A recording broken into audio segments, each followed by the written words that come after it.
Bismillahirrahmanirrahim. Assalamualaikum warahmatullahi wabarakatuh. Welcome back to my channel. Selamat siang untuk rekan-rekan guru sekalian. Pada video kali ini Bapak Ibu ya, kembali lagi admin akan mencoba mengupdate informasi terbaru ya.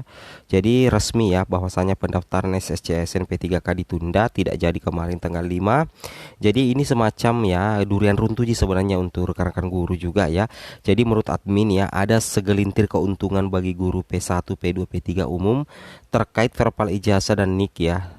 Nah, jadi ketika P3K ini ditunda, maka ada kesempatan ya bagi sebagian guru-guru yang sudah lulus PG ataupun tidak lulus PG yang memang masih ada masalah di verbal ijazah dan NIK-nya sebelum pendaftaran betul-betul dibuka. Nah, itu yang akan kita bahas pada hari ini Bapak Ibu ya. Tapi sebelum kita lanjut, bagi rekan-rekan guru, silakan tekan saja tombol subscribe ya dan aktifkan lonceng notifikasi agar setiap hari Bapak Ibu bisa mendapatkan informasi terbaru dari kami. Baik Bapak Ibu ya, kita langsung saja to the point ke informasinya. Jadi kemarin ya kami mencoba mencari informasi dan kami mendapatkan hal seperti ini. Bahwasanya ini ada semacam finalisasi Bapak Ibu ya, data-data seperti ini yang kami dapatkan, tetapi jadikan saja sebagai tambahan referensi. Bahwasanya untuk 30 Oktober itu ada finalisasi, peserta dapat mengikuti testing sesuai dengan kategori prioritas. Yang pertama itu pemilihan formasi dan penempatan THK 2 tanpa tes, pemilihan formasi dan penempatan yang lulus PG 1 dan PG 3, observasi dan kelayakan administrasi kompetensi dan akademisi bagi guru negeri di atas 3 tahun mengajar dan pernah ikut tes P3K 2021 namun belum memenuhi PG. Nah, jadi ada tes juga UNBK CATSN bagi guru yang mengajar di bawah 3 tahun. Kemudian jadwal penyelesaian honorer menjadi P3K tahun 2022 September Oktober di sini. Jadi nantinya untuk bulan September Oktober adalah penyelesaian honorer prioritas 1 atau yang disebut lulus passing grade pada seleksi tahap 1-2 pada tahun 2021 yang lalu dan akan diangkat tanpa tes pada tahun ini. Kemudian untuk Oktober November penyelesaian honorer terdaftar di Dapodik, masa kerja di atas 3 tahun atau disebut prioritas 2 dan 3 diselesaikan tanpa tes namun melalui cara verifikasi kesesuaian kompetensi dan kesesuaian kinerja. Jadi Bapak Ibu perlu memahami secara seksama bahwa untuk penyelesaian guru yang sudah lolos passing grade P3K guru tahun 2022 tetap akan diupayakan pemerintah di bulan Oktober ini, dan rencananya untuk pendaftaran CASN tetap berlangsung di tahun 2022 tepatnya di bulan Oktober. Jadi tidak usah khawatir ya. Ini cuman persoalan waktu saja Bapak Ibu ya, cuman diundur-undur sedikit lagi ya, dari 5 Oktober bisa jadi di pertengahan Oktober seperti itu ya. Oke. Kemudian di sini kita bisa lanjut lagi ya informasinya. Setelah kami mempertanyakan ya, memang ini sudah terbukti ya bahwasanya untuk pendaftaran P3K tanggal 5 Oktober batal Bapak Ibu ya, tidak jadi, dan kita sedikit mempercayai apa yang diutarakan oleh admin GTK Kemendikbud bahwa nanti sekitar pertengahan bulan Oktober ya. Nah, di sini ada bahwasanya untuk jadwal pengumuman seleksi guru P3K 2022 itu akan diumumkan pada pertengahan bulan Oktober tahun 2022 dan pelamar wajib mendaftar melalui aplikasi sscisnbkn.co.id seperti itu ya. Jadi Bapak Ibu tidak usah lagi menunggu ya. Jadi untuk tanggal 5, tanggal 6 saya yakin tidak ada pendaftaran ya. Jadi mudah-mudahan saja tetap di bulan Oktober nanti untuk pembukaan pendaftaran SSCSN digelar seperti itu ya. Ini sudah kami jawab beberapa hari yang lalu ya, bahwasanya memang akan dipending Bapak Ibu ya. Itu yang harus Bapak Ibu pahami. Kemudian katanya apakah ada keuntungan ketika pendaftaran P3K guru ini dipending? Sebenarnya meskipun banyak yang menginginkan agar segera pendaftaran dibuka tanggal 5 kemarin, tetapi saya yakin ada sebagian guru ya yang menginginkan ya ditunda. Pasti ada Bapak Ibu ya, dipending anggaplah 2-3 hari lagi. Karena kenapa? Karena mungkin saja ada sebagian besar guru yang verbal ijazah dan NIK-nya itu bermasalah. Nah, itu yang harus dipahami ya, karena kita ketahui buat apa kita login SSCSN kalau masih ada data-data persyaratan yang tidak terpenuhi Bapak Ibu ya. Itu yang harus Bapak Ibu pahami. Buat apa kita login SSCSN kalau masih ada data-data yang belum valid. Contoh misalkan seperti ini.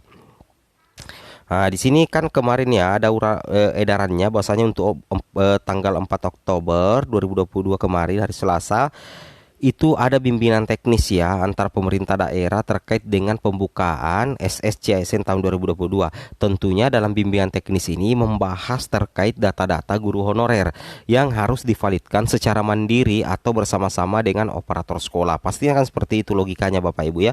Itu yang harus kita cermati secara lebih mendetail Bapak Ibu. Kemudian di sini lagi Bapak Ibu bisa perhatikan ya, bahwasanya ketika SSCASN ditunda pendaftarannya atau pembukaan pendaftaran SSCASN-nya, ini adalah menjadi keuntungan bagi guru lolos passing grade atau tidak lolos passing grade yang mana masih ada yang bermasalah terkait verbal ijazah dan verbal NIK-nya. Jadi karena pendaftaran di SSCASN ini belum dibuka, maka itu menjadi kesempatan bagi guru-guru lulus PG ataupun tidak PG untuk segera memperbaiki data verbal ijazah agar nantinya tidak ada masalah. Begitu juga dengan sinkron NIK ya, tolong langsung diperbaiki agar nantinya tidak ada masalah pada saat pembukaan pendaftaran di SSCASN. Seperti itu ya, karena sangat merugikan ya kalau misalkan Bapak Ibu nantinya yang merupakan pelamar P1 hanya karena data verbal ijazah Bapak Ibu itu tidak terbaca ataupun NIK Bapak Ibu itu tidak sinkron dengan data Dukcapil dengan SSCASN, itu menyebabkan tidak muncul nama teman-teman pada saat login SSCASN alias tidak terdeteksi oleh sistem.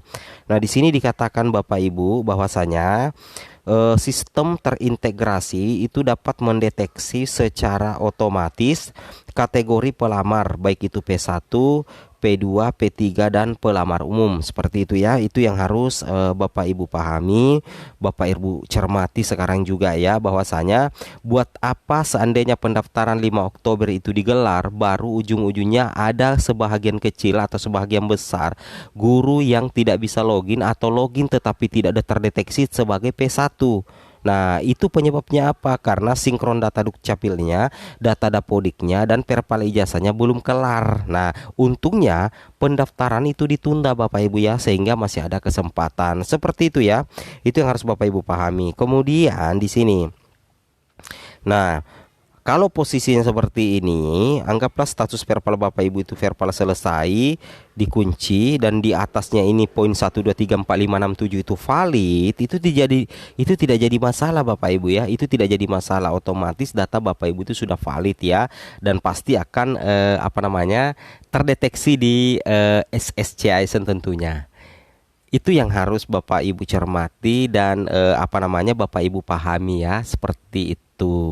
Kemudian Bapak Ibu di sini juga Bapak Ibu harus pahami bahwasanya kalau misalkan anggaplah kemarin tanggal 5 Oktober pembukaan pendaftaran dan data Bapak Ibu masih seperti ini, status verbalnya masih seperti ini, tentunya nanti itu Bapak Ibu kemungkinan tidak bisa login, ataupun kalau misalkan Bapak Ibu bisa login bagi P1, bisa jadi nantinya ada data yang bermasalah di SSCASN dan menginformasikan bagi Bapak Ibu untuk melakukan verbal ulang. Makanya kalau ditunda seperti itu tidak usah mencela-cela Bapak Ibu ya, tapi sebaiknya Bapak Ibu periksa data Dapodik Bapak Ibu sekarang, info GTK atau verbal ijazah, kemudian verbal PTK, pastikan semuanya aman terkendali agar nantinya pada saat pendaftaran SSCASN itu digelar maka data Bapak Ibu aman. Oke, mungkin cukup sampai di situ informasinya. Assalamualaikum warahmatullahi wabarakatuh.